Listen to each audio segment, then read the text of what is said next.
Bienvenidos a este programa especial primicia del día de hoy. El día de hoy pues vamos a compartir con ustedes y vamos a tener un invitado especial, Erick Prince, bien conocido por todos en este momento cuando es tendencia dentro de Venezuela, especialmente con los temas más relevantes que en los últimos días ha destacado.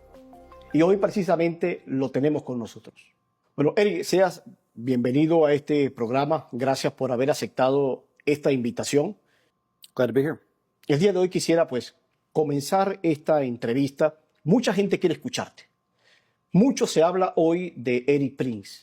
Los venezolanos se preguntan continuamente quién es Erick Prince. Algunos tratan de sacar documentales sobre su persona, sobre quién es la persona detrás de toda una estructura de estrategias y de movimientos que ciertamente ha motivado a muchos venezolanos.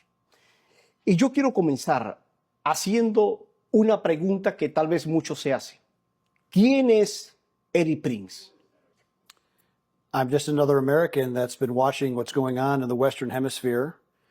Now that the Maduro regime has stolen not one, not two, but three elections, I'm an American that applauds the bravery of Maria Corina Machado and Edmundo Gonzalez, the guy who won the election, for people being willing to stand up for freedom in their country. And I hope it would inspire other Venezuelans to actually pursue and regain their liberty. From my earliest days, I grew up in West Michigan, a very industrial area.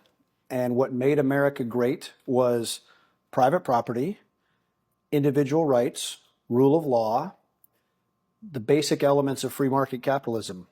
When I see what happened in Argentina, at the end of World War II, Argentina had a higher per capita standard of living than Switzerland did.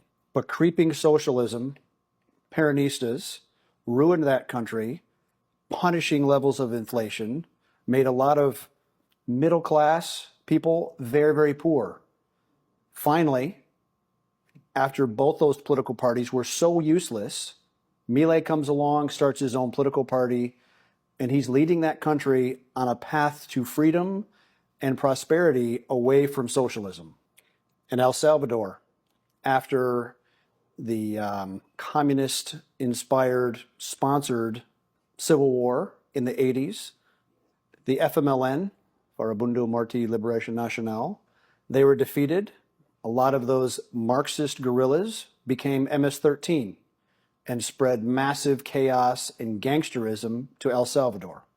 At the ballot box, the people of El Salvador solved that because Bukele came along and he said, we're going to end this gangsterism and stop the security problem, and that has indeed happened. And so El Salvador is now climbing its way back to prosperity because there's a rule of law again. Sadly, the people of Venezuela in the 90s listened to the lie of Chavismo, and they voted it in, damaging or ruining many parts of the economy, nationalizing businesses, banks, manufacturing, production, all kinds of problems. And the people have tried 3 times with voting to get rid of the socialist menace.